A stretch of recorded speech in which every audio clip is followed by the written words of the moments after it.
ओम नमः शिवाय। अरुण शर्मा की तरफ से हर हर महादेव। आज मैं आपसे ओंकारेश्वर ज्योतिर्लिंग की स्टोरी शेयर करने जा रहा हूं। ओंकारेश्वर ज्योतिर्लिंग जो कि देवादिदेव भगवान शिव के द्वादश ज्योतिर्लिंगों में चौथे स्थान पर आते हैं। ये ज्योतिर्लिंग मध्य प्रदेश के खंडवा जिले में, जो कि इंदौर से लगभग 80 किलोमीटर की दूरी पर है, मां नर्मदा के तट के पास जो ओम आकार का एक आइलैंड बना हुआ है, उस पर विराजमान है। मां नर्मदा के महत्व के बारे में कहा जाता है कि 15 दिन यमुना जी में स्नान करने से और 7 दिन गंगा में स्नान करने से जो फल प्राप्त होता है, वही फल सिर्फ मां नर्मदा के एक बार दर्शन करने से प्राप्त हो जाता है। मैं मां नर्मदा को और ओंकारेश्वर ज्योतिर्लिंग को शत बार नमन करके आज की स्टोरी आपके साथ शेयर करने जा रहा हूं। लेकिन उससे पहले मेरी आप सभी से रिक्वेस्ट है कि अगर आपने मेरे चैनल को अभी तक सब्सक्राइब नहीं किया तो प्लीज मेरे चैनल को सब्सक्राइब कीजिए, मेरी वीडियो को अंत तक देखिए। यदि आपको अच्छी लगती है तो प्लीज इसको लाइक कीजिए, शेयर कीजिए और कमेंट्स बॉक्स में हर हर महादेव जरूर लिखिए। एक बार देव ऋषि नारद विंध्या पर्वत के यहां गए। विंध्या पर्वत ने देव ऋषि नारद का बहुत स्वागत सत्कार किया और अपनी प्रशंसा में विंध्या पर्वत कहने लगे कि मैं सर्वगुण संपन्न हूं, मेरे पास अपार संपदा है, मेरे पास किसी चीज की कमी नहीं है। और यह कहकर वो देव ऋषि नारद के सम्मुख जाकर खड़े हो गए। देव ऋषि नारद ने उस अभिमान भरी बात को सुनकर बहुत गहरी और लंबी सांस ली। विंध्या पर्वत ने हैरानी से देव ऋषि नारद से पूछा कि देव ऋषि, आपने इतनी गहरी और लंबी सांस क्यों ली? मेरे पास किस चीज की कमी है? देव ऋषि नारद, जिनको कि अहंकार नाशक कहा जाता है, उन्होंने विंध्या पर्वत का अभिमान तोड़ने के लिए या उसके अहंकार को नाश करने के लिए कहा, मैं जानता हूं कि तुम्हारे पास सब कुछ है, लेकिन तुम्हारे पास सुमेरु पर्वत जैसी चोटियां नहीं हैं, क्योंकि जो मेरु पर्वत है उसकी चोटियां देवलोक को छू रही हैं, लेकिन तुम्हारे पास ऐसा कुछ नहीं है। यह कहकर देव ऋषि नारद जैसे आए थे वैसे ही हरि नाम करते हुए चले गए। देव ऋषि नारद के जाने के बाद विंध्या पर्वत को बड़ा दुख हुआ और पछतावा हुआ। उसने मन में यह ठान लिया कि मैं भगवान शिव की आराधना करूंगा और भगवान शिव से मनचाहा वर प्राप्त करूंगा। तब विंध्या पर्वत ओंकार क्षेत्र में आते हैं। यहां आकर वो एक पार्थिव शिवलिंग बनाते हैं, अर्थात एक मिट्टी का शिवलिंग बनाते हैं और वहां पर लगातार 6 महीने तक स्थिर भाव से, एकाग्र चित्त से, बिना हिले डुले भगवान शिव की आराधना करते हैं। भगवान शिव विंध्या की तपस्या से प्रसन्न हो जाते हैं और जो योगियों को भी दुर्लभ दर्शन होते हैं, वो विंध्या को दर्शन उपलब्ध कराते हैं और कहते हैं कि हे विंध्या, मैं तेरी तपस्या से प्रसन्न हूं, तुम मुंह मांगा वर मांग लो। विंध्या कहता है कि हे प्रभु, मैं आपको शत बार नमन करता हूं, यदि आप मेरी तपस्या से प्रसन्न हैं तो मुझे सर्व सिद्धि कार्य की अभिष्ट बुद्धि प्रदान कीजिए। भगवान शिव ने कहा, तथा अस्तु, जो तुम चाहोगे वैसा करो। उसी समय वहां पर कुछ ऋषि और देवता, जिनको पता चलता है कि भगवान शिव वहां प्रकट हुए हैं, उसी समय भगवान शिव के पास आते हैं, भगवान शिव को नमन करते हैं, उनकी स्तुति करते हैं और भगवान शिव से अनुरोध करते हैं कि हे देवादिदेव, हे परमेश्वर, हम आपसे अनुरोध करते हैं कि आप सदा के लिए यहीं पर विराजमान हो जाओ। भगवान शिव बहुत प्रसन्न होते हैं।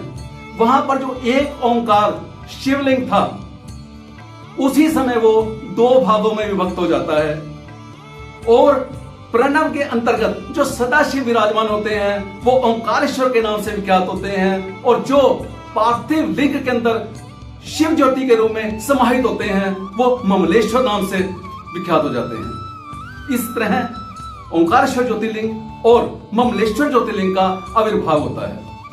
ओंकारेश्वर ज्योतिर्लिंग से ममलेश्वर ज्योतिर्लिंग लगभग 800 या 900 मीटर की दूरी पर, अर्थात नर्मदा नदी के दूसरे किनारे पर विराजमान है। ये दोनों ज्योतिर्लिंग मंदिर स्थान अलग होते हुए भी स्वरूप और सत्ता में एक ही है। जो भी भक्तजन यहाँ पर जाते हैं, दोनों ज्योतिर्लिंग के दर्शन करने के बाद ही उनकी यात्रा संपूर्ण मानी जाती है। ओंकारेश्वर ज्योतिर्लिंग के मंदिर की 5 मंजिल हैं। जो निचली मंजिल है वहां पर ओंकारेश्वर ज्योतिर्लिंग विराजमान है, उसके ऊपर महाकालेश्वर जी विराजमान है और तीसरी मंजिल पर सिद्धनाथ जी, जिनको सिद्धेश्वर जी कहा जाता है, चौथी मंजिल पर गुप्तेश्वर महादेव विराजमान है और 5वीं मंजिल पर ध्वजेश्वर महादेव विराजमान है। जो नीचे ओंकार ज्योतिर्लिंग है, उस ज्योतिर्लिंग के चारों तरफ हमेशा नर्मदा जी का जल भरा रहता है। और वो जो ज्योतिर्लिंग है वो मंदिर के शिखर के नीचे ना होकर थोड़ा मंदिर में साइड में है। यहां पर दिन में 3 बार आरती होती है।